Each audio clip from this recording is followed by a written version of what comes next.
Hola, buenas noches, bienvenidos a la Casa de la Literatura Peruana, gracias por su presencia. En este momento nos encontramos en la sala de la exposición permanente. Esta es la exposición que de alguna manera hace un recorrido por la historia de la literatura peruana.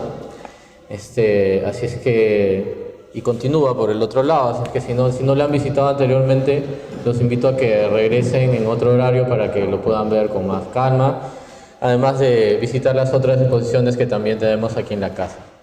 El día de hoy continuamos con un ciclo de charlas que está dedicado a mirar, digamos, a ofrecer un panorama, un estado de la cuestión de lo que está ocurriendo en la literatura peruana en sus diversos géneros, ¿no? Ya anteriormente hemos visto el género del cuento y el de la poesía. En meses anteriores estas intervenciones están también en la página de la casa, y hoy día vamos a hablar de el género mayor quizás, ¿no? El más prestigioso, el más extenso sin duda, que es la novela, ¿no? Para ello contamos con la presencia de Anaí Barrio Nuevo. También estaba programada la presencia de Sandro Bocio, pero lamentablemente no pudo llegar. Él vive en Huancayo y tiene que venir hasta Lima y aparentemente se le complicó el viaje, ¿no? Así es que, de todas maneras, yo confío en que el tema va a ser suficientemente cubierto por nuestra invitada. Ella es egresada de literatura por la Universidad Católica, se ha dedicado justamente a la edición literaria durante muchos años, ha sido directora literaria de Penguin Random House y ha editado a autores tanto internacionales en el Perú como autores peruanos, ¿no? Asimismo también ha dirigido el programa de televisión Entre Libros en el canal del Estado, TV Perú, y ha asesorado a la Cámara Peruana del Libro. Entonces, primero que nada, te doy la bienvenida aquí a la casa, es un placer tenerte por acá. Y una primera pregunta que yo tenía es ¿cómo es que nos podemos formar un panorama, ¿no? Una idea representativa de lo que está ocurriendo en la novela peruana? Ya que en el caso de los géneros que habíamos manejado anteriormente, que son géneros breves, pues existe la circulación de antologías, ¿no? Hay antologías de cuento y de poesía, y de ellas estuvimos hablando las veces anteriores, pero en el caso de la novela, pues no hay antologías. La novela hay que leerla completa, ¿no? Leer fragmentos de novela a veces es una solución que se practica, pero quizás no cubre, pues, la experiencia de leer la novela en su totalidad, ¿no? Entonces, no sé qué es lo que podríamos consultar para pensar en eso, quizás algunos listados o algunos rankings, y creo que tú has pensado en ese tema. Gracias, Javier. Buenas noches a ustedes y gracias por venir. Gracias a la Casa de la Literatura. La pregunta que plantea Javier es interesante porque, en efecto, sobre novelas no hay antologías. La manera de mantenerse al día para un lector, digamos, común, puede ser más bien a través de los periódicos, de los diarios, que ya no son los únicos medios que cubren los temas literarios, sino también, por ejemplo, los canales web, como de hecho el que tiene Jaime acá presente, y los blogs sobre literatura. En algún momento esta pregunta puede relacionarse con la idea de hacer un listado o una especie de ranking sobre la novela peruana del siglo XXI, que era el tema específico sobre el que vamos a hablar, digamos, no la novela peruana en general, porque, digamos, es más fácil acudir a fuentes que nos hablen sobre lo que ocurrió en el siglo XX, incluso a fines del siglo XIX, que es cuando aparece la novela en el Perú de manera más marcada, aunque, digamos, se puede datar un poquito antes, hacia 1836, con la famosa El Padre Orán, ¿no? Pero sobre el siglo XXI, para el lector, digamos, común, es más difícil quizá hacerse una idea no tanto de lo que puede leer, sino de qué papel juega o en qué posición queda una novela que ha sido publicada en los últimos 20 años. La respuesta sobre la posibilidad de hacer un ranking, digamos, un listado, digamos, un top 10, es que sí se puede hacer. Pero antes quisiera comentar algunos asuntos sobre el ejercicio de proponer un listado que puede hacerse de manera programática o azarosa. Y sobre eso voy a leer porque para mí es más fácil así expresar mis ideas. Si la manera como nos proponemos hacer un listado es programática, hay muchos criterios bajo los cuales es posible establecer una lista. Uno es el de privilegiar una poética, es decir, considerar que cierto tipo de literatura centrada, por ejemplo, en determinados temas o con enfoques estéticos específicos, es lo que mejor representa aquello que podemos llamar máxima calidad literaria. Otro criterio puede ser casuístico, es decir, el que intente recoger la diversidad de tendencias y representarlas mediante los que bajo ciertos parámetros ya más puntuales sean lo que podemos llamar sus modelos más elevados. También podemos orientar un listado hacia los libros que más han vendido, que más se han difundido o que presumiblemente han sido más leídos. En fin, es posible acudir a tantos criterios como seamos capaces de imaginar, pero un criterio más sencillo, más llano, tal vez azaroso, y a la vez transversal a otros, y quizá por eso mismo más legítimo, es el del simple gusto. Y sería interesante analizar el gusto, cómo se forma y cómo se educa, pero no es el momento. Eso nos llevaría quizá 2 horas. Baste decir que si bien puede ser ilustrativo y esclarecedor prestar atención a lo que dicen, digamos, los críticos, los filólogos o los historiadores de la literatura, un lector, es decir, cada uno de ustedes, ¿no?, todos los asistentes, no debe renunciar nunca, jamás, a su arbitrio, a su manera individual e íntima de apreciar lo que lee. O sea, los críticos y los historiadores, los filólogos, todo muy bien, pero si ustedes leen algo que de repente no aparece en un presumible canon, que todavía no se ha planteado del todo, pero que yo pretendo hacer acá un poquito, pues igual, si les gusta, está muy bien, ¿no? Leer es lo importante, leer es siempre un ejercicio enriquecedor, incluso cuando lo que leamos sea o pueda calificarse como muy pobre, ¿no? Y eso era lo primero que quería decirles. En cuanto a los listados que conozco, existen, al menos los que se hacen de manera anual en la prensa, o revisiones, como la propuesta, y esta es la más reciente, se acaba de proponer, ¿no?, en el más reciente número de Cuadernos Hispanoamericanos, que es una revista famosa de literatura que se publica entre España y América Latina, ¿no?, de ahí su nombre. Y con esa propuesta quisiera decir que en lo esencial no estoy de acuerdo, porque en última instancia su análisis se adhiere a un canon crítico que a mi modo de ver está todavía anclado en el pasado, cuando no recurre a categorías demasiado gruesas.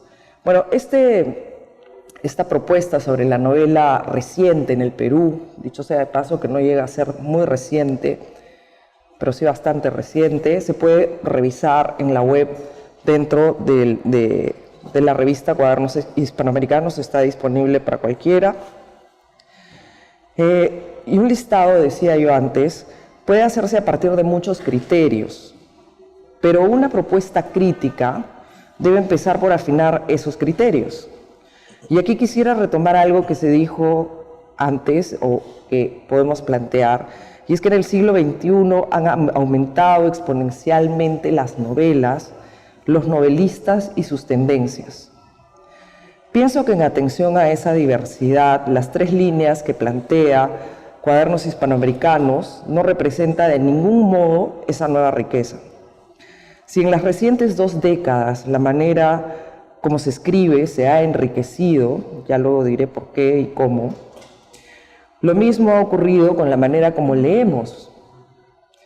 El afinamiento de esos criterios de lectura y de crítica permiten incluso hacerle mayor justicia no solo a toda nuestra novelística reciente, abundante, sino también de manera particular a esa obra enorme, inmensa y en tantos sentidos fundacional como es la de Mario Vargas Llosa, que es un referente que está muy presente en la propuesta de Cuadernos Hispanoamericanos, a quien encajona de manera limitante en la novela política, cuando en su cuantiosa novelística están trazados todos o casi todos los caminos de la actual diversidad de nuestros escritores.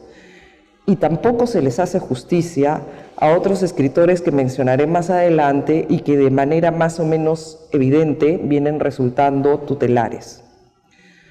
Y ahora sí, porque en adelante podemos seguir conversando, voy a un listado temático, o más precisamente a una revisión panorámica que puedo plantear aquí y ahora, pero que sobre todo quisiera sirva para ustedes como un referente de lectura y no como una prescriptiva. Voy a precisar que además me referiré principalmente a novelas de escritores nacidos alrededor de 1968 en adelante y revisaré casi siempre cuando me salga de esa pauta. La fecha de 1968 no es gratuita, a nivel internacional se la relaciona con una revolución de ideas asociada con el movimiento estudiantil de mayo del 68 y en el caso concreto del Perú está el golpe militar del gobierno revolucionario de las Fuerzas Armadas, o sea, el golpe del general Juan Velasco Alvarado. Y bueno, y da la coincidencia de que en efecto hay un número significativo de escritores que todavía tienen, que tienen plena vigencia en este momento, que nacieron en efecto en ese año. Les anuncio desde ya que esto va a ser un poco extenso. He planteado una división o una clasificación, digamos, o unos lineamientos de la novela peruana del siglo XXI en 7 partes, sobre todo en función de sus preocupaciones temáticas. Una primera división, un primer lineamiento, es el que he llamado novelas de temática vocacional y literaria, que están referidas a la escritura y a la suerte o la maldición de ser escritor y eventualmente lector. Y aquí voy a hacer 3 subdivisiones. La primera es la que se refiere a la búsqueda vocacional y al descubrimiento de un lenguaje propio. Y en primer lugar, en esta subdivisión dentro de un gran primer grupo, que es el de la vocación literaria y la temática vocacional y literaria, hay que mencionar Contarlo todo de Jeremías Gamboa, donde no es gratuito que conviva este tema con el asunto amoroso para completar una educación sentimental y una novela de aprendizaje. Y con esto, de Gamboa se puede decir que es más braiceano que vargasiosiano y más cercano en cualquier caso a un Edgardo Rivera Martínez. También lo vocacional y lo literario, desde un punto de vista ciertamente preciosista, pero no menos vital, es el eje de la disciplina de la vanidad de Iván Tais. También es posible situar aquí 2 caras de una misma moneda. La primera cara es Esta casa vacía de Marco García Falcón, donde conviven la sinrazón existencial y la angustia masculina con la reflexión sobre la escritura. Y la otra cara sería Perro de ojos de ojos negros, de María José Caro, que sería su contraparte femenina. Y más o menos representa lo mismo, ¿no? La sinrazón existencial, la angustia femenina, la presión de la familia, lo que se espera y el encontrar en el amor, en su caso, y en la escritura, una salida o una respuesta para todas esas angustias y esas presiones. Y ahí está lo vocacional, lo literario, digamos, ¿no? Una segunda subdivisión dentro de lo vocacional y lo literario sería la referida a las novelas sobre el sistema editorial y cultural. Este asunto o esta subdivisión a mí particularmente me resulta fascinante por mi experiencia profesional como editora, porque frente al sistema editorial y cultural, el narrador, que es generalmente un escritor, siempre está en conflicto. O sea, el editor en la novelística peruana reciente, que es cuando aparece como figura casi, es siempre un personaje odiado. Entonces, ahí estamos nosotros, y a veces, bueno, el crítico ni se diga, ¿no? Y en esto se centran libros de escritores jóvenes, como El Círculo de los Escritores Asesinos de Diego Treyes, Casa de Islandia de Luis Hernán Castañeda, Interruptus de Leonardo Aguirre, o La Velocidad del Pánico, que ha aparecido este año, de Stuart Flores. Y una última subdivisión estaría en las novelas centradas en el lector. Y aquí destaca, la verdad es que lo he puesto porque es una novela a la que no se le prestó mucha atención, pero que a mí me parece que habría que hacerlo. Destaca de manera solitaria y muy breve Toda la culpa la tiene Mario, de Giovanna Polarolo, que escapa a nuestra pauta cronológica sobre los autores, pero que me parece interesante mencionar porque sus protagonistas, tal como le ocurrió al Quijote, que es el gran modelo de la novela, de cierta forma enloquecen a partir de sus lecturas, ¿no? La lectura es y la afición por la lectura es el gran eje en esta pequeña novela muy bien lograda y muy bien escrita, muy divertida, que les recomiendo. Todas las recomiendo, ¿eh? Toda lectura es recomendable siempre. Y ese ha sido el primer grupo. El segundo grupo, o la segunda división de este panorama que les estoy comentando y que tiene como vocación fundamental no ser canónico, o sea, no ser, ¿cómo diré?, segregacionista incluso, diría, sino ser integrador sobre todo lo que aparece en nuestras letras, que creo que esa debe ser la función de la crítica y eventualmente también del mundo editorial, ¿no? Integrar realmente todas las tendencias que se van presentando entre los escritores, todas las inquietudes que aparecen, digamos, en el pensamiento de cada tiempo. Las novelas, el segundo grupo sería el de las novelas de la memoria y la política. Este es el grupo donde sobre el cual se suele decir que la novela peruana es sobre todo social y política, casi como si no tuviéramos ningún otro tipo de novela, ¿no? A partir del hecho de que se reconoce que las novelas políticas de Mario Vargas Llosa, que es el gran tótem, y no por gusto ha ganado un Nobel,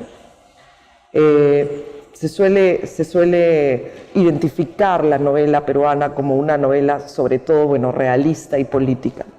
Yo creo que es un error. Este es solo uno de los 7 grupos en los cuales se mueve hoy la narrativa y la novela peruana en concreto. Son las herederas más directas de esa línea de escritura vargasllosiana que comentaba, pero también de José María Arguedas y más cercanamente de Miguel Gutiérrez, que nos señalan 3 subdivisiones dentro de esta segunda división según esa paternidad. El listado es abundante, diverso y notable porque sí es sin duda una de las líneas de escritura más visitadas y debe comenzar por, en mi opinión, Nuevos juguetes de la Guerra Fría, de Juan Manuel Robles, la más vargasllosiana en su vocación totalizadora y donde no es casual que lo familiar, especialmente el padre, sea también un elemento relevante. Además son necesarias La procesión infinita de Diego Treyes, el más gutierriano en tanto que ronda el tema político,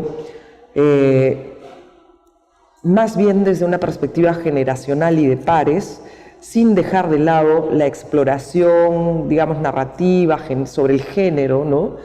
Como lo hacen también Martín Roldán Ruiz en la notable Generación Cochebomba, o Santiago Roncagliolo en La Noche de los Alfileres. Y sin duda está acá también La Voluntad del Molle, de Karina Pacheco Medrano, donde es más bien la madre quien conduce a un cuestionamiento del universo social. Pacheco Medrano es también autora de Las Orillas del Aire, donde queda incluso más claro que en La Voluntad del Molle, que es nuestra escritora de más marcada estirpe arguediana, en tanto recoge los elementos simbólicos de la cosmovisión andina, como prácticamente no lo hace nadie más. También son novelas de esta división política y memoriosa: La sangre de la aurora, de Claudia Salazar Jiménez, Ojos de pez abisal, de Ulises Gutiérrez, Radio Ciudad Perdida, de Daniel Alarcón, la trilogía digamos, muy escondida, injustamente, de Lima, o sea, no sé si injustamente por los lectores o porque el propio escritor, digamos, se viene tomando algún tiempo, de Lima Norte, Lima Sur y Lima Este, de Giovanni Anticona, La guerra que hicieron para mí, de Carlos Enrique Freire, que tiene la singularidad de ser además de escritor oficial del ejército, y Un golpe de dados, de Victoria Guerrero, que no menos singularmente es además poeta, o sobre todo poeta. Un tercer grupo en el que podemos situar a las novelas escritas durante el siglo XXI, o lo que va del siglo XXI en el Perú, están las de temática criminal y de violencia, que muestran predilección por el suspenso y el delito, y que, como divertidamente ha señalado el tutelar Fernando Ampuero, en el Perú se escriben solas. Aquí destaca sin duda Abril Rojo, de Santiago Roncagliolo, que, poniendo acento en un trasfondo político, cuenta antes que nada una historia policial protagonizada por un inolvidablemente frágil y torpe, pero nunca tonto, Félix Chacaltana, ¿no? Que primero es cabo y luego creo que llega a teniente en algún momento, no recuerdo los grados, pero en realidad tiene alguna evolución, ¿no? en la escala policial. Y que también protagoniza la muy buena precuela que luego hizo Roncagliolo, que se llama La pena máxima, y que también lo tiene como protagonista, o sea, a Chacaltana. También es notable Bioi, de Diego Treyes, con una fuerte marca, como en toda su obra, de Roberto Bolaño. De Bolaño habría que decir que, siendo chileno, ha resultado bastante influyente en la narrativa peruana última, ¿no? Y hay que leer sin duda también la saga Sí a Perú, de Alejandro Neira, ¿no? Que contiene El espía innoble y todos esos libros. Que rinde tributo a las novelas de espías, con un marco histórico y político centrado en el Perú de los años 90 y los primeros 2000. Tiene gran interés también dentro de este grupo un libro como Secta Pancho Fierro, de Miguel Sánchez Flores, con personajes más bien civiles, entramados entre la historia del arte y el delito. O La fauna de la noche, de Sandro Bocio, que no está presente, que también articula una historia criminal, pero en el pasado, ¿no? O Las esquinas redondeadas, de Mario Michelena, que acaba de publicar nuevamente un libro de cuentos, si no me equivoco, o Plagio, de Francisco Ángeles. Un cuarto grupo sería el de la novela de temática histórica, que hurgan en nuestro pasado más antiguo, en un rastro que podemos seguir en el siglo XX hasta un Luis Enrique Tort, ¿no? Que fue un solitario escritor de novela histórica en los últimos 20 años del siglo XX, y que por supuesto también ha practicado Mario Vargas Llosa, ¿no? Es un poco sorprendente, quiero decir, que la novela histórica que encuentra en la Crónica de Indias, ahí al fondo está el Inca Garcilaso, pero no solo él. La Crónica de Indias puede reconocerse como el pasado más remoto de la narrativa en el Perú, y toda ella, no solo el Inca, quizá el Inca es solamente uno, ¿no? Pero la vastísima obra o las vastísimas fuentes de la Crónica de Indias, sobre todo escritas por españoles recién llegados a América, son una fuente que es sorprendente que no haya sido aprovechada por los escritores en el Perú, ya no digo del siglo XXI, sino del siglo XX. Así que pues hay un campo amplísimo por donde, si alguien acá quiere ser escritor, puede, digamos, atreverse a incursionar, y estoy segura que sería interesante. No ha fructificado de manera especial, a mí me parece, o como debería merecer una historia tan rica como la nuestra, la novela de temática histórica.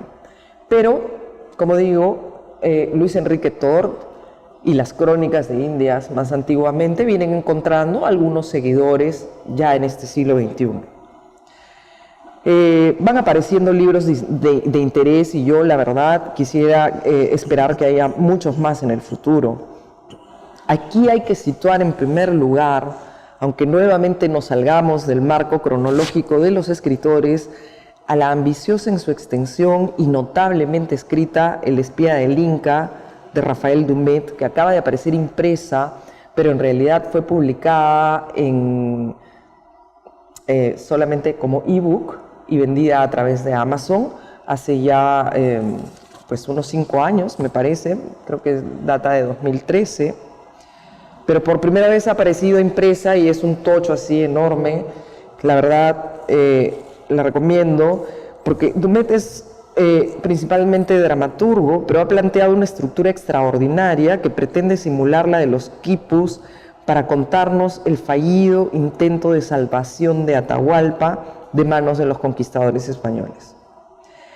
También se debe mencionar acá La noche sin ventanas, de Raúl Tola, inspirada en las investigaciones de Hugo Coya sobre los peruanos en la Segunda Guerra Mundial, y que aborda el pensamiento de la generación del 900, ¿no? La primera generación de, digamos, de los hermanos García Calderón, de Ribagüero, que empezaron por preguntarse más o menos qué era el Perú, ¿no? Antes nadie se había planteado esa pregunta. Tienen igualmente un matiz histórico inconfundible, aunque también literario y vocacional, las interesantísimas y minuciosas novelas de Irma del Águila, 3 de ellas, ¿no? O las 3 que tiene, que son Moby Dick en Cabo Blanco, El hombre que hablaba del cielo especialmente, y La isla de Fushia. Y hay que mencionar también la llamada Colección del Bicentenario, que si bien está dirigida a jóvenes, puede leerse a cualquier edad y disfrutarse estupendamente, y que incluye títulos como El barco de San Martín, de Juan Manuel Chávez, 1814, año de la independencia, de Claudia Salazar Jiménez, Historia de 2 Bernardos, de Alejandro Neira, El año de Acarguay, de Ulises Gutiérrez, o El aroma de la disidencia, nuevamente del ausente Sandro Bocio, que es también uno de los escritores que más se ha sumergido en nuestro pasado, ¿no? Básicamente, la obra de Sandro va de lo histórico. Un quinto grupo sería el de las novelas de temática familiar, referidas a eso que Mariana de Altaus, que es más bien dramaturga, ha comparado con el sistema solar, es decir, con ese conjunto de elementos atenazados entre fuerzas centrífugas y centrípetas, gravitantes entre sí, que conforman la familia y que tienen sus antecedentes en las obras de Alfredo Bryce Echenique y Alonso Cueto. Aquí podemos plantear 5 subdivisiones en función de los roles familiares que se ponen en el centro de la narración. Una primera subdivisión la constituye la novela sobre el padre, que tanto se menciona. Y en primer lugar hay que mencionar la distancia que nos separa de Renato Cisneros, que se extiende a la figura de los abuelos en su continuación, abuelos, bisabuelos, tatarabuelos, en su continuación, que es Dejarás la tierra. También abordan el asunto paterno otras novelas como Un olvidado asombro de Marco García Falcón, donde esto se mezcla, digamos, la figura del padre se mezcla con la del duelo. Austin, Texas, 1979, de Francisco Ángeles. Sustitución, de Jack Martínez Arias, que recoge también una temática amorosa y se vincula, como todas estas novelas, con la identidad.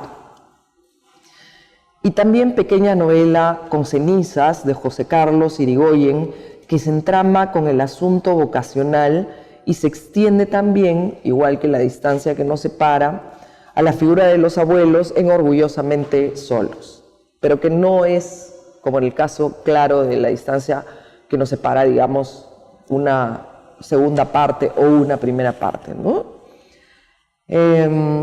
Una segunda subdivisión de esta novela de temática familiar estaría en la figura materna, ¿no? En aquellas novelas que se centran en la figura materna. Y aquí aparece, breve pero contundente, Ella, de Jennifer Thorndike, y también de La madre, o La madre es el tema en el que se centran una canción de Bob Dylan, En la agenda de mi madre, de Sergio Galarza, Mi madre soñaba en francés, de Luis Hernán Castañeda, que acaba de ser publicada, o La sonrisa de mi madre, de Gustavo Rodríguez.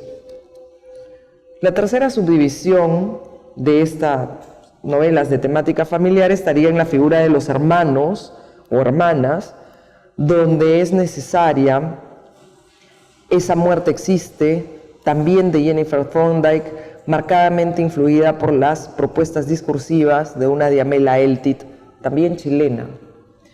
Y acá podría mencionarse, por ejemplo, Flores amarillas, de Raúl Tola, ¿no? Donde hay un entramado familiar y unas digamos, ¿cómo diré? Unos grupos de poder un poco mafiosos, que, digamos, articulado entre hermanos y una familia de inmigrantes italianos en el Perú. Una cuarta subdivisión de estas novelas de temática familiar estaría centrada en los hijos, donde no puede faltar Mongolia, de Julia Wong Comte, ¿no? Donde la pérdida del hijo conduce a una búsqueda existencial y viajera, migrante, ¿no? Y una quinta y última subdivisión correspondería a la pareja, principalmente a su desintegración y a la familia en conjunto, como sistema, ¿no? Como sistema que se desencuentra y está en conflicto. Y aquí tiene interés Destierro, de Alina Gadea, Nunca sabré lo que entiendo, de Katia Adawi, Constelación, por ejemplo, de Armando Bustamante, y Tsunami, de Ezio Neira. Y pues no, me había equivocado en el número, no son 7, las subdivisiones que yo he planteado, sino 6. Y estoy ya en la última. El último grupo es de las novelas de la intimidad, de la identidad individual disidente y de la hibridación, o lo que también puedo llamar un inventario de rarezas. Aquí me salgo en este grupo de los planteamientos temáticos para añadir consideraciones sobre la forma de escritura, especialmente en la experimentación y la mezcla de géneros dentro de la novela, en una tradición que encuentra sus raíces en Carmen Ollé, ¿no? Y especialmente en su novela Las dos caras del deseo.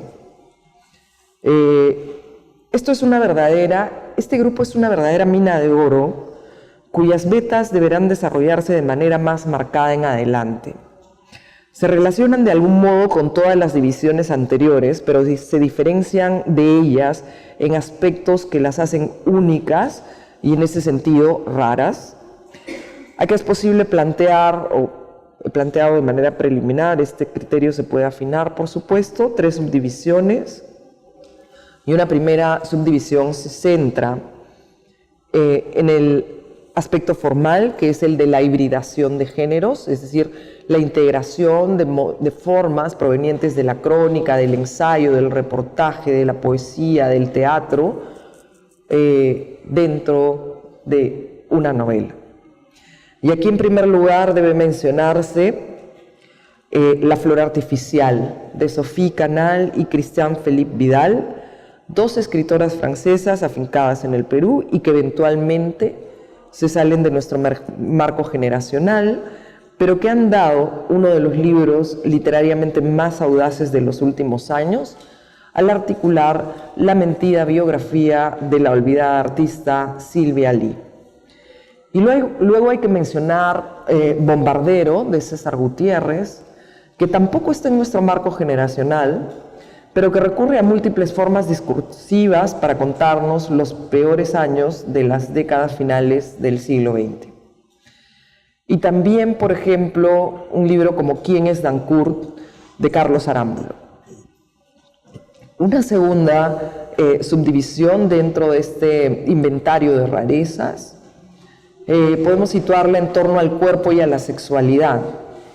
A falta de una verdadera tradición de novela erótica en el Perú, como aquellas que se atrevió a escribir, por ejemplo, la figura tutelar de este grupo, a mi modo de ver, que sería Carmen Ollé, acá debemos mencionar, saliéndonos nuevamente del marco generacional, la trilogía de Fortunata Barrios, conformada por Romina, pero especialmente por Secretamente Tuya y Antes de que el tiempo muera, donde lo sexual se entrelaza con la reflexión filosófica, tal como ocurría en las novelas del Marqués de Sade.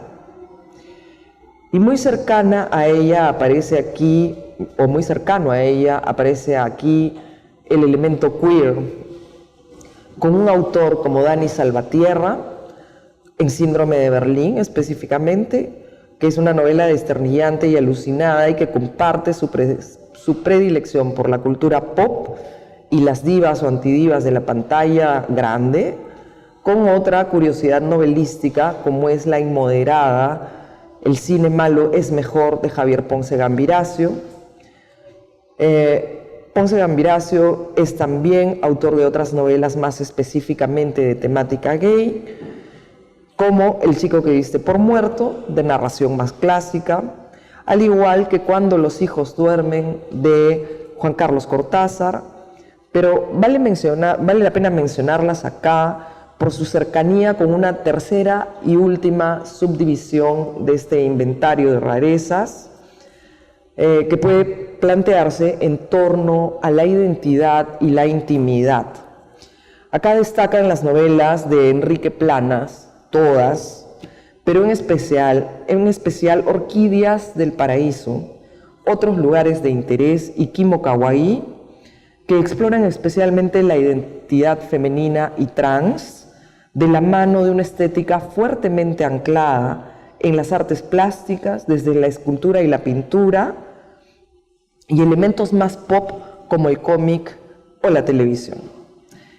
Y ya para cerrar, aquí también vale la pena situar la más reciente novela de Marco García Falcón, La luz inesperada, La furia de Aquiles, de Gustavo Rodríguez, Electra en la ciudad, de Patricia de Sousa, y Azul, de Natalie Villena Vega. Solo para precisar, en realidad pienso que no llevo tanto desacuerdo con los nombres y los títulos que nos propone Cuadernos Hispanoamericanos, salvo en que me parece necesario ampliarlos, y creo que lo he hecho, espero no haberlos agotado. Incluso cuando yo misma he dejado de lado algunos o muchos nombres fuera y que en ciertos casos o en muchos casos deberían incluirse en esta idea que me parece, o este programa que me parece bastante integrador. Pero sí me parece importante respecto de la propuesta, o como observación a la propuesta de cuadernos hispanoamericanos, encauzar el análisis de nuestras literaturas de maneras quizá más abarcadoras, como esta, dejar de centrarlas en la paternidad y más bien reconocer en su desarrollo también maternidades y hermandades como las que he venido mencionando. Y este es un intento sencillo que sin duda se puede trabajar más y en el que en definitiva me he excedido en la idea inicial de un simple listado, ¿no? Muchas gracias. Agradezco que ese exceso, ¿no? Porque en verdad nos has ofrecido, creo, un panorama bastante estructurado, completo y interesante para revisar, ¿no? En buena hora. Quería retomar algo de lo que estabas diciendo al comienzo con respecto a Mario Vargas Llosa, porque decías que, bueno, además que, bueno, en tu panorama has ubicado algunas figuras tutelares, ¿no? Dentro de cada división. Pero al comienzo también mencionabas que la figura tutelar por excelencia sería, pues, nuestro premio Nobel, ¿no? Y que, digamos, se le ha leído de forma un poco reductiva y que existen en realidad varios Vargas Llosa que dan origen a diversas corrientes, a diversas líneas temáticas, ¿no? Quisiera que pudieras desarrollar un poco más. Bueno, en mi tarea como editora, muchas veces he hablado con escritores jóvenes que de pronto tienen una novela o dos, y eso está muy bien porque, digamos, es el momento adecuado, la juventud, para que eso sea así. Pero las carreras, lo que realmente importa, yo creo, en el desarrollo de una historia literaria y particularmente para quienes desean desarrollar su vocación como escritores, es la carrera, ¿no? Y la carrera no es una cuestión que, digamos, tenga algún objetivo, como diré, escalativo no sé, como de llegar a un punto superior, pero sino que es un asunto de práctica, como ocurre con cualquier persona que, por ejemplo, empieza a montar bicicleta y que no por montar bicicleta, digamos, en dos vueltas a la manzana, piense que puede competir en una olimpiada, ¿no? Entonces, con la escritura ocurre más o menos lo mismo, ¿no? Hacemos una carrera, bueno, primero ganamos quizá las nacionales, unas ligas, en fin, nos vamos preparando. Ganarnos quizá lo más importante, pero sí lo más importante es, digamos, ir desarrollando realmente, pues, las habilidades para un deporte. Y aunque muchos quizá quisieran privilegiar la idea del genio, en realidad detrás de la obra de Vargas Llosa, y en este sentido es un buen ejemplo, hay un enorme trabajo que uno puede, digamos, incluso pesar, ¿no? Si uno ve en un anaquel, en un librero, las obras completas de Mario Vargas Llosa, ocupan, yo creo que unos 2,5 metros o 3 de ancho de lomo, ¿no? Y eso, pues, parece un poco ridículo comparar los libros que en realidad suelen estar muy poco vinculados, o el arte, pues, no se suele cuantificar, ¿no? Pero eso tiene un valor. Claramente ese señor ha practicado, se ha esforzado, o sea, es un corredor, digamos, más que de fondo, ¿no? Entrena todos los días. Y eso, pues, en realidad, aparte de lo cuantitativo y que no es irrelevante, está lo cualitativo. Y como digo, bueno, siempre están los lectores de Vargas Llosa se dividen en los que prefieren conversación en la catedral y los que, en cambio, decimos que nos gusta más La guerra del fin del mundo, ¿no? Y esa es la eterna discusión. ¿Cuál es la mejor novela de Mario Vargas Llosa?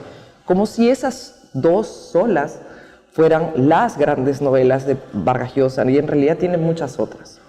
Bueno, evidentemente en ambas, o sea, Conversación en la catedral es la novela de tema político por excelencia, Pero, por ejemplo, si bien el tema político en la Guerra del Fin del Mundo está presente, pues también está la historia, la recreación histórica, que es una de las líneas narrativas de Vargas Llosa, si por ejemplo pensamos también en El sueño del Celta o en El paraíso en la otra esquina, ¿no? Pero ciertamente, por ejemplo, en su novelística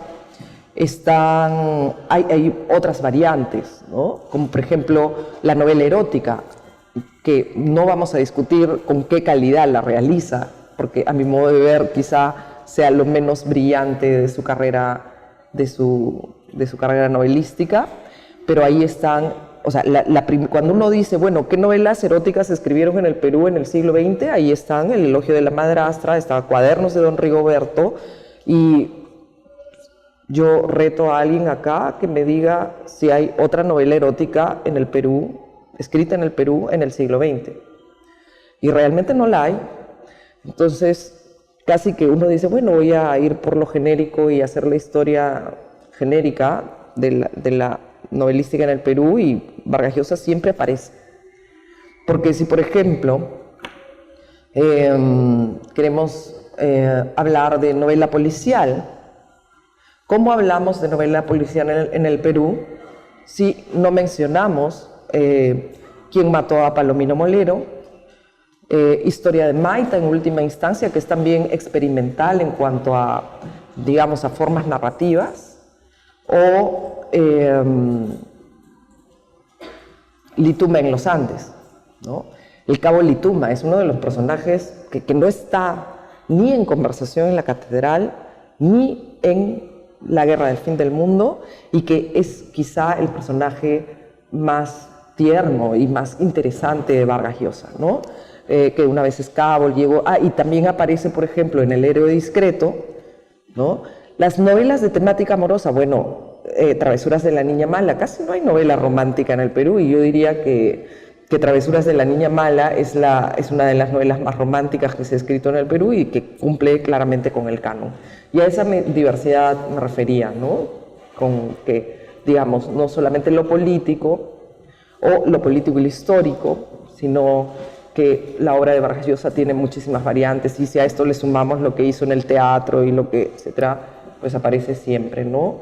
Eso.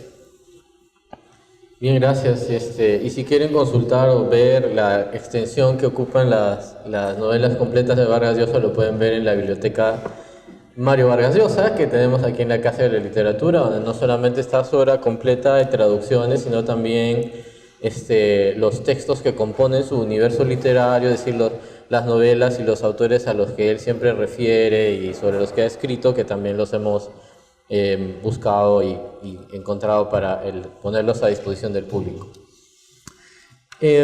Otra cosa que pensaba mientras escuchaba la clasificación tan notable que has hecho es que tú decías que es un error pensar que la novela peruana se caracteriza sobre todo por ser una novela política, ¿no? Que eso sería uno de las diferentes líneas que existen en la novela peruana, ¿no? Sin embargo, si reviso todas las temáticas que tú has planteado, si bien es cierto no todas son políticas, podrían ser todas quizás leídas como en el código del realismo, ¿no? O sea, son novelas realistas que tratan de responder miméticamente a lo que ocurre en el mundo exterior, ¿no? Quizás algunas con más claridad u otras con menos, ¿no? Y eso no necesariamente ocurre pues en otro tipo de narrativas, como la narrativa argentina, uruguaya, en donde la línea de lo fantástico, etcétera, es muy fuerte y sí está en el centro de la tradición, ¿no? Entonces, no sé qué podrías comentar sobre eso. Bueno, en efecto, los 6 ejes, que no eran 7, sino 6 ejes que yo he planteado, están interrelacionados, ¿no? Es decir, hay unos temas transversales, o sea, en todo, por ejemplo, toda novela o todo texto, casi todo ser humano, es también una declaración política. Y en ese sentido, obviamente, el elemento político, ya sea de manera expresa o adrede, callado, está siempre presente en cualquier lectura. Como también está presente siempre el tema de la identidad, ¿no? O la violencia, que pareciera ser un elemento profundamente humano, ¿no? Entonces, sí hay unos temas transversales, lo político. Ahora, yo a veces he dicho, de manera, digamos, provocadora, en conversaciones privadas, he dicho que la novela peruana tiene el virus de la brevedad y está enferma de realismo. En realidad es provocador porque no hay nada de malo ni en la brevedad ni en el realismo, ¿no?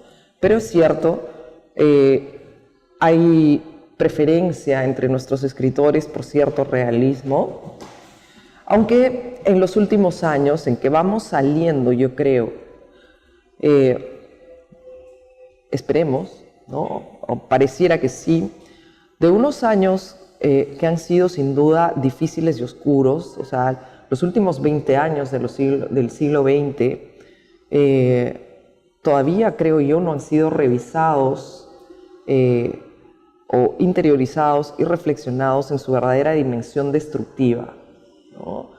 Hay unos quiebres, la generación de escritores del año de los 90 es casi podría llamársela una generación perdida para nosotros, ¿no? Han quedado muy pocos escritores que quizá porque no se había desarrollado ni siquiera un campo editorial o unos espacios de discusión literaria medianamente saludables, ¿no? Entonces, desde el año 2000 en adelante, o desde el año 2001, quizá podríamos decir de manera más específica, venimos en el Perú reconstruyendo, retomando los hilos que en algún momento se nos rompieron, no sé decir en cuál, ¿no? Podríamos decir en 1968, podemos decir en 1980, pero lo cierto es que algunos hilos también de la vida cultural se nos rompieron, ya no digo de la vida, pues, no sé, de la ingeniería o del derecho, y entonces hay ahora una gran diversidad y una especie de explosión en la escritura, y solo ahora, digamos ya pasados más años, se viene practicando cada vez más nuevas líneas narrativas, ¿no? Por ejemplo, es impresionante, la ciencia ficción en el Perú siempre ha existido prácticamente, o siempre, no sé si siempre, pero en todo caso la podemos datar, como también ha hecho José Huich en Universos en Expansión, libros sobre la historia de la ciencia ficción en el Perú, que tiene sus referentes más antiguos, por ejemplo, en un Clemente Palma, pero incluso él creo que ha rastreado cuestiones más antiguas, y que ha venido practicándose, ¿no? Quizá en el relato breve, en el no tan breve por un José Adolf, ¿no? Pero que ahora recién va encontrando nuevos narradores, que yo llamo jóvenes entre comillas, porque en realidad el narrador joven en el mundo, y particularmente en el Perú, tiene 40 años, ¿no? Y ya no es tan joven, entonces, pero eso es lo que llamamos nuestros escritores jóvenes. Ahí está, por ejemplo, un José Huich, ¿no? O un Daniel Salvo escribiendo sobre ciencia ficción. Ciencia ficción ha practicado, por ejemplo, de manera excepcional Santiago Roncaliolo en Tan cerca de la vida. Entonces, sí hay unas tendencias, pero la verdad es que a pesar de que mucha gente dice que el Perú es un país de escritores, faltan escritores, y nuestro sistema literario y editorial tiene ¿cómo diré? Un horizonte enorme todavía para crecer y desarrollarse, ¿no? Y esos espacios todavía inexplorados o no suficientemente explorados de una narrativa que no sea solamente realista, pues están ahí pendientes del trabajo de futuros escritores, ¿no? Bien, gracias. Hablabas también hace un momento sobre la carrera literaria, ¿no? Y cómo es necesario, digamos, ir creciendo progresivamente en esa carrera para consolidarse como escritor. Y una de las cosas que son importantes para generar esos puntos, ¿no? de consentimiento son los premios, ¿no? Y no sé qué impresión tienes de que hay suficientes premios en el Perú, de que faltan, y cuáles, pensando en novela ahora, ¿no? Y cuáles serían los concursos más importantes, y si esos concursos tú crees que tienen un efecto en el escritor y en los lectores que puede conseguir en el futuro. Concursos por un lado y premios por otro, ¿no? Para que un sistema literario saludable se sostenga, crezca, sea estimulante, prometedor y ofrezca una carrera, tiene que haber premios literarios y tiene que haber también concursos, ¿no? Son cuestiones diferentes, ¿no? El premio generalmente suele destacar una carrera o destacar algún aspecto específico, y los concursos suelen ser un poco más azarosos, ¿no? Para la gente que quizá recién está empezando. En todo esto me parece que todavía en el Perú hay muy poco. Yo no sé si, o sea, para los editores, por ejemplo, poner un cintillo en una novela que diga ganadora del premio de Fuenteovejuna, efectivamente es un reclamo comercial que funciona. O sea, quiero decir, no tiene que ser el gran premio, pero basta que pongas así en letras grandes, ganadora del premio de Fuenteovejuna o de, no sé, de algún lugar de La Mancha, no sé, funciona, comercialmente funciona, ¿no? Y claro, porque es como si el comprador o el lector, sobre todo, que es más importante que el comprador, digamos, encuentra que alguien más que él, que quizá tenga más experiencia de lectura, ha validado un libro, ¿no? O la obra de un autor. Y sí, nos sirve como pauta, pero yo siempre vuelvo a la idea que mencioné al inicio, y es que cada lector, más allá de tomar en cuenta lo que dicen los críticos, lo que mencionan los diarios, etc., tiene sobre todo que respetar su manera de leer, su gusto por lo que prefiere leer, ¿no? Pero desde el otro lado, desde el lado del sistema literario, es importantísimo que haya más premios, que los premios se sostengan en el tiempo y que vayan conformando, en el caso del Perú, un conjunto de galones, de galardones para los escritores que ya están en funciones, ¿no? El año pasado ha regresado el Premio Nacional de Literatura del Ministerio de Cultura, que sin duda debería constituirse en el premio más importante nuestro y más oficial. También están el Premio de Literatura de Trayectoria de Literatura de la Cámara Peruana del Libro, y también como concursos están el concurso de novela breve del Banco Central de Reserva del Perú y el concurso de novela también breve de la Cámara Peruana del Libro. Obviamente está ahí el Premio COPE, que creo que cada ciertos años solamente premia novela, o me parece, si solo una vez lo ha hecho, ¿no? Es bienal. Es bienal, ¿no? Pero era solo antes cuento y poesía, ahora le añadieron novela, porque antes lo de novela no existía. Entonces, bueno, es un sistema muy pequeñito, para 30 millones de habitantes. Digamos que podamos mencionar solamente 6 premios. De los 30 millones de habitantes no habrá 30 millones de escritores, pero debería haber un poquito más de los que tenemos, ¿no? Sí, estoy de acuerdo con eso, ¿no? Ahora, mencionaste 2 de esos premios son premios de novela breve, ¿no? Y mencionaste que la literatura peruana tiene el virus de la brevedad, ¿no? Entonces, ¿por qué, no? O sea, ¿por qué no se escriben más novelas extensas en el Perú? Y si podrías recordar algunas que sí se han intentado.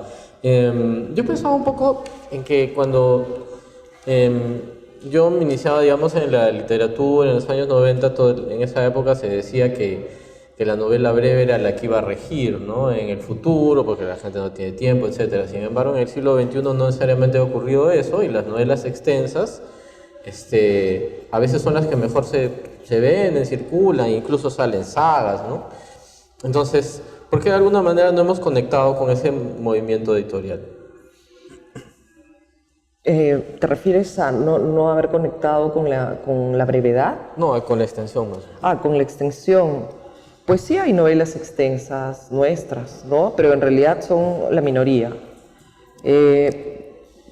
Pienso que lo que tenderá a ocurrir es, incluso para los lectores, es una diversidad de lecturas, ¿no? Es decir, acá nos estamos refiriendo a novelas, pero hay un conjunto de libros muy importantes que se han publicado en los inicios, estos inicios o estas casi primeras 2 décadas del siglo XXI, y que no he mencionado porque no son novelas, pero por ejemplo Las Memorias del Soldado Desconocido de Lurgio Gavilán, o Los Rendidos, ¿no?, que casi cualquier lector podría desear.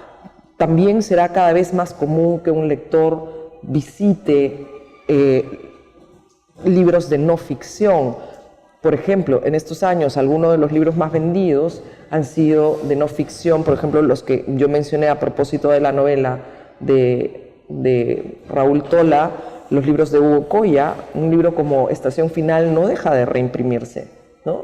Entonces, hay en el mundo de la lectura una diversidad de gustos que, digamos, también podemos trasladar a la amplitud o brevedad de una novela. Yo creo que las neurociencias hoy pueden probar que la huella que nos deja la lectura de una novela extensa es en definitiva distinta que la que nos puede dejar una novela breve, por el simple hecho de su mayor prolongación en el tiempo. Yo personalmente disfruto muchísimo con las novelas extensas. Casi podría decir una banalidad, como por ejemplo, que no sé, cuando uno entra en un libro es como que estás entrando en un mundo pequeñito, o sea, un mundo distinto al tuyo, te propone un lenguaje, es como si alguien te estuviera hablando y de pronto ya estás allá adentro y ya tienes que salir. Eso me da un poco la brevedad, aunque no quita el hecho de que hay productos, por llamarlos así, notables, ¿no? O sea, no sé, ya para no citar nada peruano, vamos a decir, no sé, La Metamorfosis es brillante, ¿no? Incluso algunos se refieren a ella como cuento, pero para mí es una novela breve. Y en cambio, la novela extensa te sumerge por días y días, 3, 4, a veces a mí me pasa que adrede ralentizo la lectura de una novela extensa y la comparto con otras, ¿no? Porque así es como si de pronto, no sé, toda una semana, a veces si tengo que compartir con demasiadas lecturas y demasiado trabajo, pues hago que dure 15 días tranquilamente, solo porque es como si un filtro, como un film de determinadas características se interpusiera o no sé, me ilustrara el mundo de un modo distinto, no el mundo de esa novela, sino el mundo que yo estoy viviendo. No sé, y todo eso lo puede analizar las neurociencias. Y bueno, nuevamente volviendo a que en el caso del Perú es necesario todavía afianzar un sistema literario desde el lado de los premios, desde el lado de las editoriales, también desde el lado de los escritores, que deberán tender, digamos, a ampliar también sus ambiciones, sus expectativas y sus compromisos literarios. También por el lado del sistema crítico y cultural que rodea esto, también por el lado de las ferias. En fin, en realidad tenemos un sistema literario y cultural y editorial que debe crecer. Y entonces, bueno, el Perú todavía no ofrece, digamos, condiciones como para que un escritor se dedique, pues, no sé, necesariamente largas horas. Hay que tener una vocación muy fuerte y muy sacrificada, creo yo, no lo sé. Entonces es más fácil siempre la inmediatez, digamos, incluso el planteamiento de la escritura de una novela breve tiene que ser, yo creo, más sencillo que el de una novela extensa. Es decir, el planteamiento de la estructura, de la invención de una novela que se prolonga 700, 800, 1000 páginas, es como casi una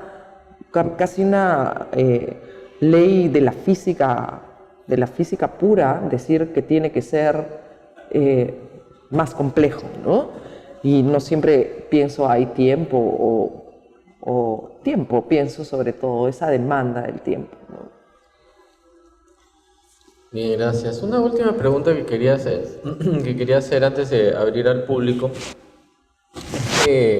Cuando pensamos en literatura del siglo XXI, bueno, claro, generalmente pensamos en autores jóvenes, como tú has marcado una fecha ahí, 1968, ¿no? Sin embargo, los autores mayores, los que han nacido antes, también están publicando en el siglo XXI, ¿no?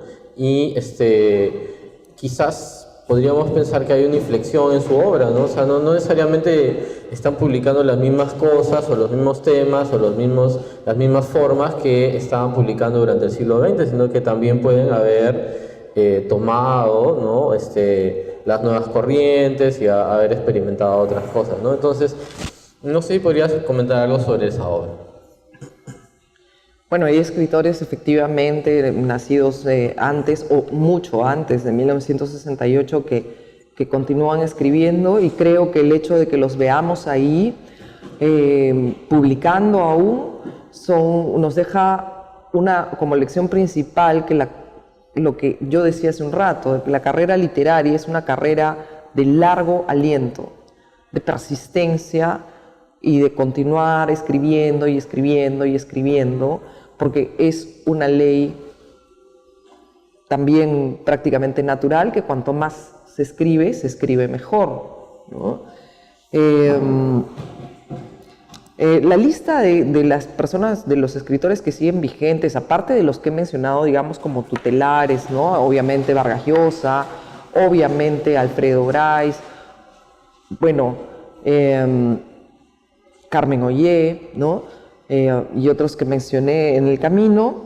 También se puede mencionar a Augusto Higa, ¿no? que continúa, o Roberto Reyes, aunque ya fallecidos, igual que Miguel Gutiérrez, al que yo mencioné también como tutelar, pero que también son recientemente fallecidos.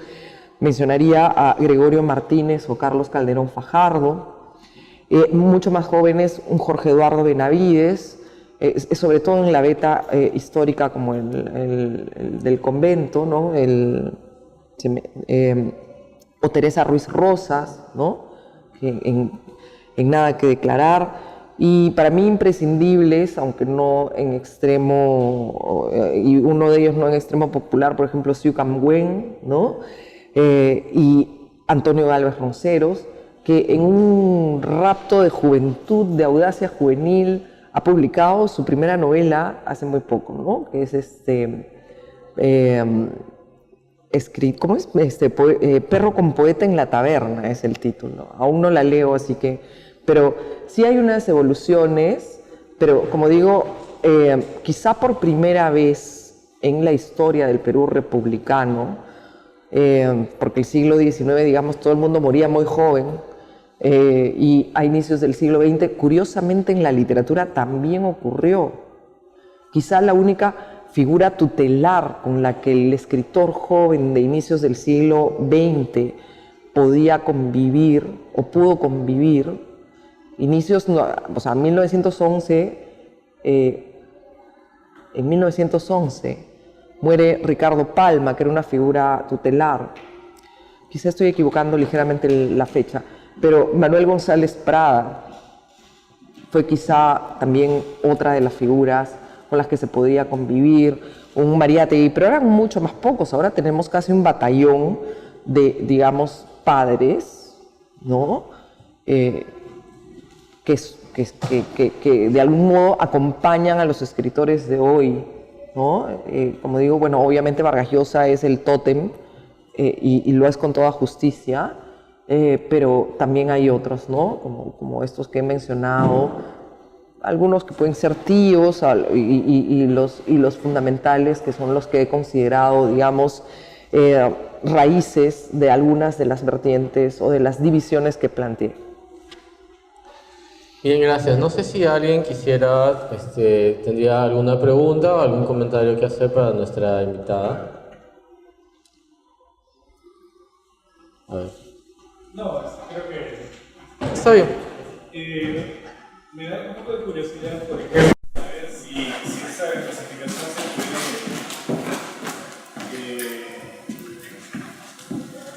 si es que se puede aplicar a todo el Perú. ¿No? Veo ese mural y recuerdo lo complejo que es nuestro país.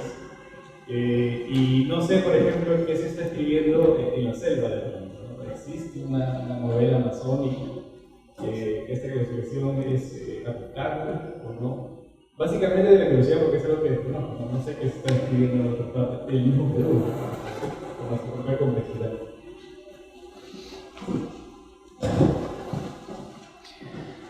Claro, es más fácil que sepamos que se está publicando en París o que se está publicando en Londres o obviamente en Nueva York, que lo que se publica en Iquitos. Quizá de Cusco nos llegan mejores noticias. Pero sí, en los últimos años yo no iría más allá de 5, en los últimos 5 años, tras estos años oscuros, perdidos, de los cuales no terminamos todavía de dejar atrás o de reponernos, de resituarnos, ¿no? Vienen desarrollándose movimientos literarios en Cajamarca, en Trujillo, en Iquitos, en Cusco, obviamente. En Cusco un poco que nunca se perdió del todo, ¿no? En Arequipa, en Trujillo también, ¿no? Hay unos movimientos, pero la verdad es que como no hay un sistema editorial desarrollado en ninguna de estas ciudades de manera plena, se publica y se conoce poco, ¿no? Yo sí pienso que ese es uno de los horizontes obligatorios por los que debe recorrer no solo, digamos, la literatura, sino también el sistema crítico, ¿no? Es decir, integrar todo esto. Yo, entre los escritores que he mencionado, hay algunos que no son de Lima, pero son insuficientes, porque cuando uno revisa, por ejemplo, cuáles eran los escritores que estaban vigentes en el Perú en los años 50, encuentras de Abancay, encuentras de La Libertad, ¿no? Encuentras de Iquitos, encuentras de Cusco, de diferentes lugares, y yo creo que ese discurso, o sea, que esa visión un poco más integradora de país la hemos perdido un poco, porque en realidad nos hemos, digamos, parte de ese proceso doloroso fue una desconexión o sea, de todos, ¿no? Hay que reconstruirla. Yo tampoco tengo, y me gustaría tener muchas más noticias sobre esto. Es algo que debo completar. Y no sobre lo que se está escribiendo, digamos, en los últimos 15 años, pero sobre lo que se ha estado escribiendo en el último siglo en la Amazonía peruana. Tenemos una exposición que está actualmente abierta, que está en la otra sala, sobre literatura amazónica, en donde efectivamente ha habido un trabajo de rescate de toda esa tradición y de identificación de cuáles son los escritores pues, más influyentes y los que estaban alrededor, etcétera, ¿no? Así que ahí también podemos dar una mirada. ¿Alguien más?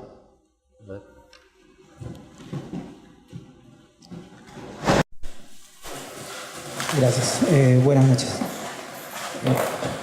Acerca de la división que hacía sobre la novela y aprovechando su calidad de editora, lo que quería consultarle era cómo ve el futuro de la novela negra, haciendo una diferencia con la novela policial, ¿no? Si es que existe realmente en el país y si las editoriales cómo la están tomando. ¿Existe algún grupo de, digamos, entusiastas que le estén escribiendo? Le consulto esto porque yo escuché hace poco, no recuerdo, a un escritor uruguayo que decía que realmente no existe esa línea en Latinoamérica porque está muy arraigada a la realidad, ¿no? Y haciendo un símil con el cine nacional, por ejemplo en los 80, que todo era, digamos, reclamo social y todo era muy realista, ¿no? Y todo, bueno, estamos viviendo ese momento. No había mucha literatura de no ficción, ¿no? Entonces, lo que yo quería saber es eso, ¿no? ¿Cómo las editoriales toman de repente a un entusiasta, a un escritor que escribe no ficción y sobre este estilo? ¿Puedes precisarme qué estamos entendiendo como novela negra? Yo la diferencia que encuentro es básicamente la novela policial viene a ser la que es narrada por el que se podría entender el bueno, ¿no? El policía, el detective, ¿no? La novela negra para mí pues viene a ser el tótem, como dice usted, sentiría para mí Puzo, ¿no? Con El Padrino, en el que la historia se narra desde el punto de vista desde la mafia, ¿no? Y se narra desde ese contexto, ¿no? Entonces no veo que haya un desarrollo de eso en general en Latinoamérica, ¿no? Lo que yo quería saber es que usted, que está más al tanto de esto, si existe en el Perú sobre todo algún grupo de entusiastas o grupos de entusiastas y cómo los ven y qué futuro ve usted a este tipo de literatura.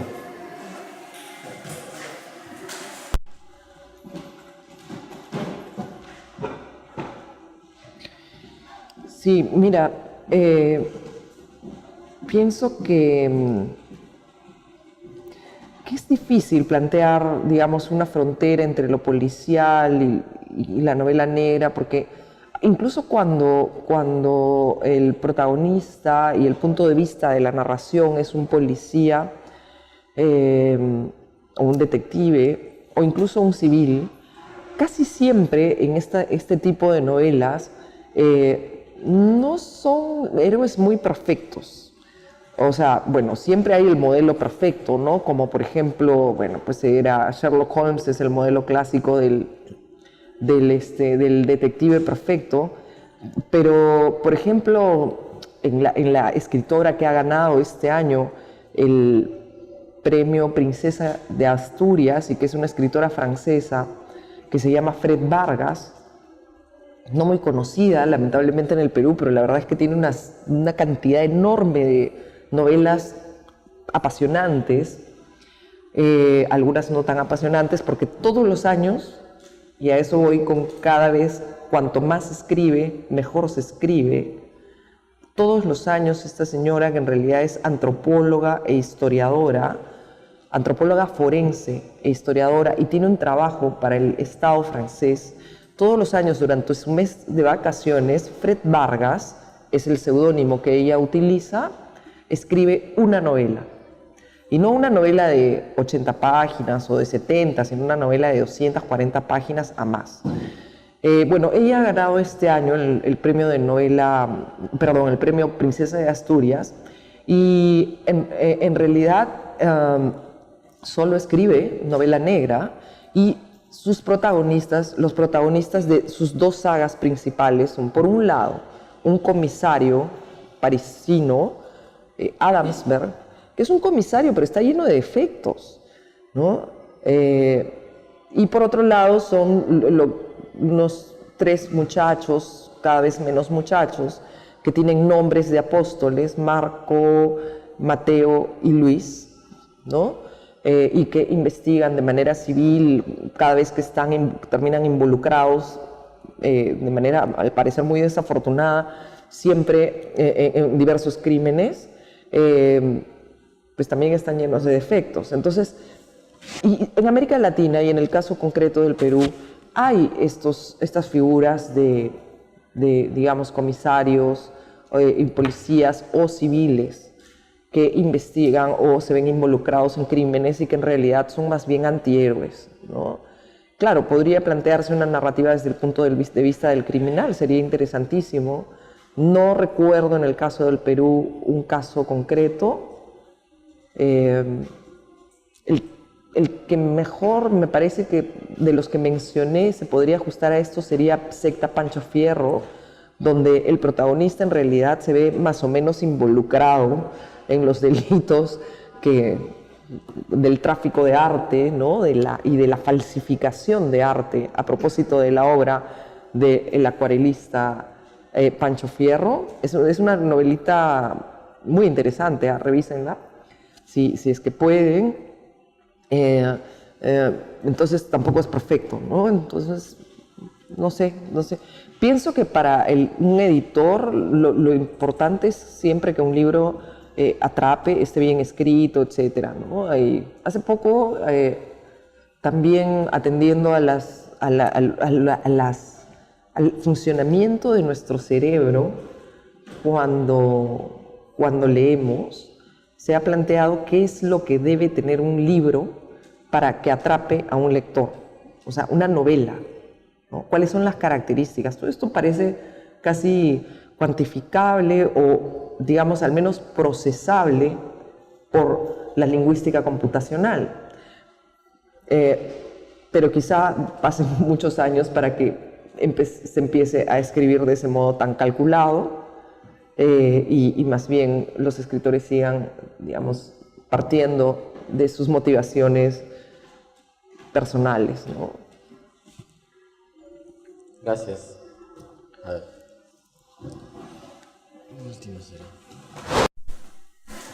Hola, buenas noches. Quería consultar por las editoriales que están publicando a estos autores de los que ha mencionado. ¿Dónde están publicando? Yo vengo de Chile, entonces los que me suenan son los que publican en las editoriales grandes. O sea, Gamboa, que está en Random House, Roncalilo, que está en Alfaguara, creo. Pero la pregunta en realidad es por la edición independiente, si eso ha producido unas nuevas posibilidades para los autores más jóvenes, o si por el contrario la única posibilidad es llegar como a los grupos más grandes.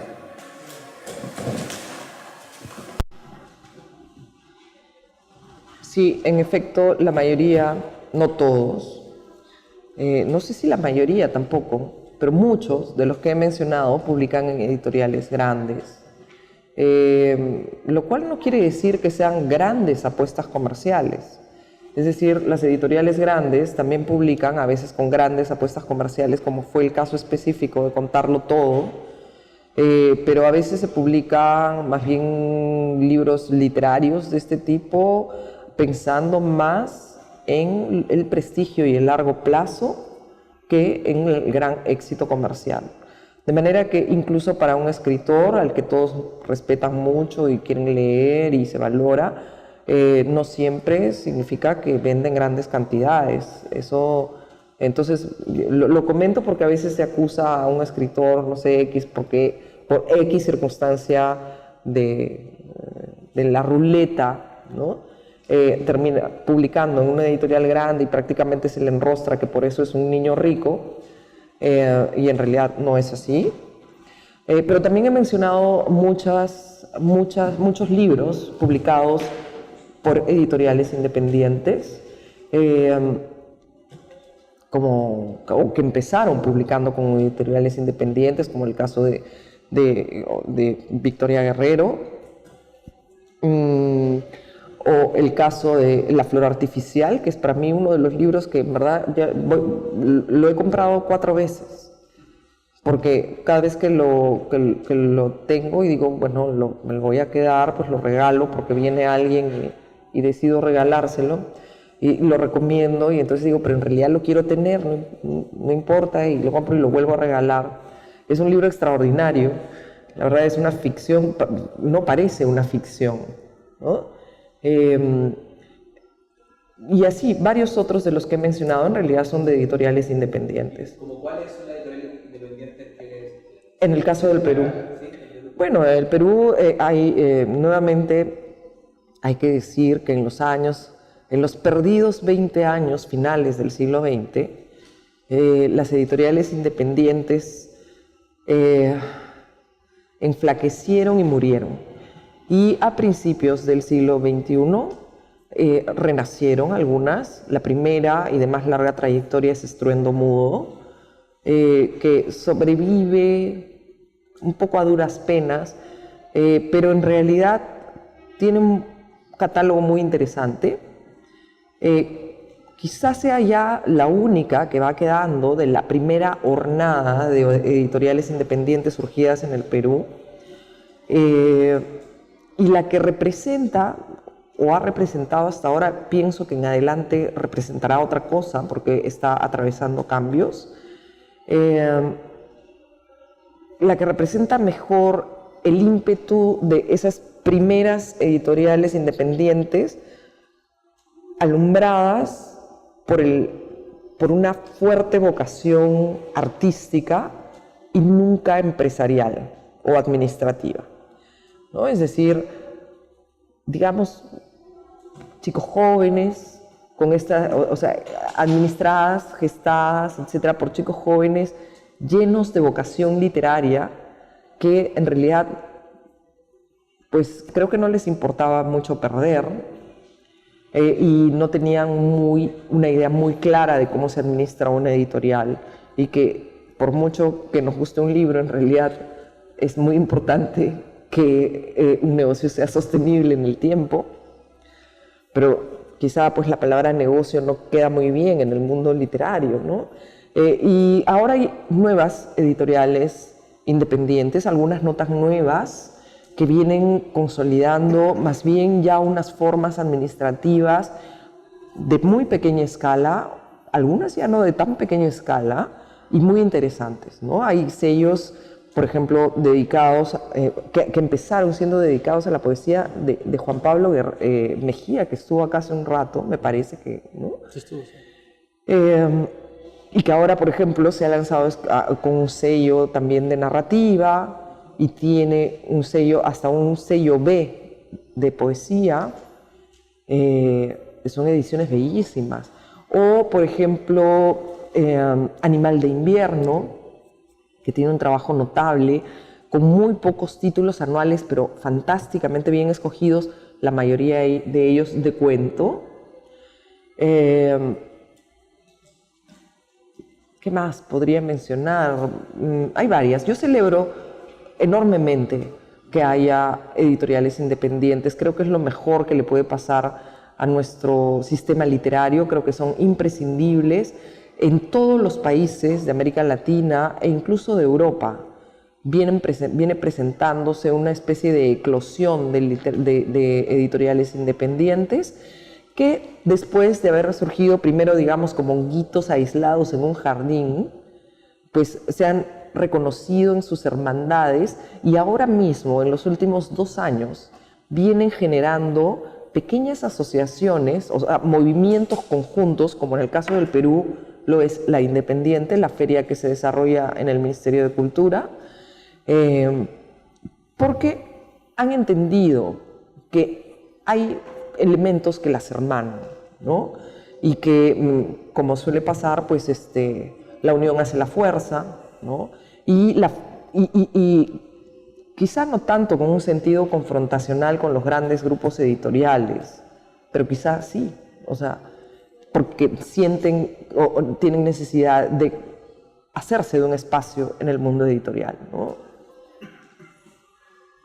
Yo quería complementar esa pregunta con otra. Cuando tú mencionabas la novela de Rafael Humet, que estuvo publicada durante mucho tiempo en digital, sin embargo, es como que recién hubiera cobrado existencia a partir de su publicación en físico, ¿no? Entonces, ¿cómo ves tú el futuro de la publicación digital, el presente y el futuro de la publicación digital en el Perú? En el Perú se da más o menos como en el resto del mundo. Nuestras cifras en muchos aspectos son muy similares a los que se registran en casi todos los países, y en ese sentido el mercado digital debe representar entre el 15 y el 25% con variantes, ¿no? del mercado de venta editorial. Ya hay mucha gente que lee en digital porque está claro que el saber ocupa el lugar y el metro cuadrado en las ciudades es cada vez más caro. Entonces los espacios donde vivimos son cada vez más pequeños.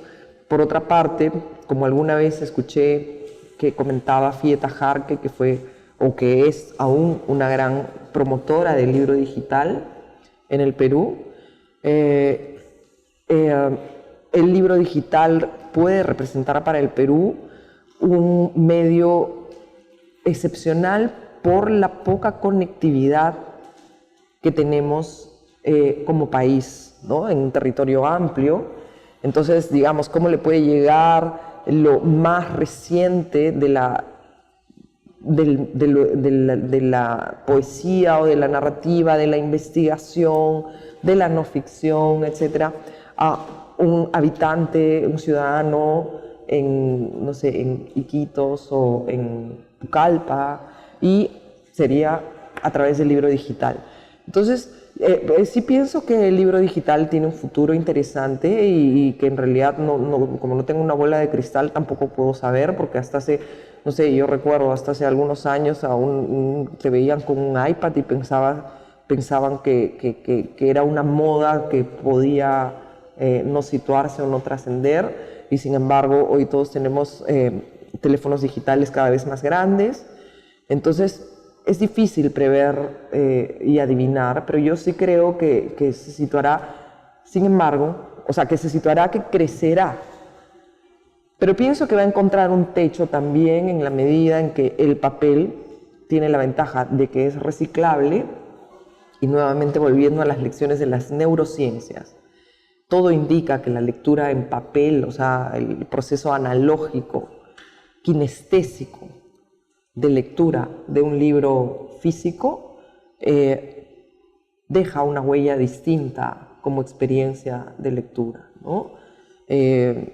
O sea, no puede ser, por ejemplo, yo cuando leo en digital, en estos dispositivos o incluso en la pantalla del desktop, también leo mucho, pero no es sencillo que tú no vayas sintiendo cuánto te falta, cuánto te queda, si ralentizas o no ralentizas tu lectura, porque no quieres que ese mundo acabe, o si quieres, o más bien ya quieres llegar al final. Hay un peso, y hay un acto que, por ejemplo, mencionaba, me acuerdo, Julio Ramón Ribeiro en La Casa Sutil, en el ensayito que se llama El amor por los libros, ¿no?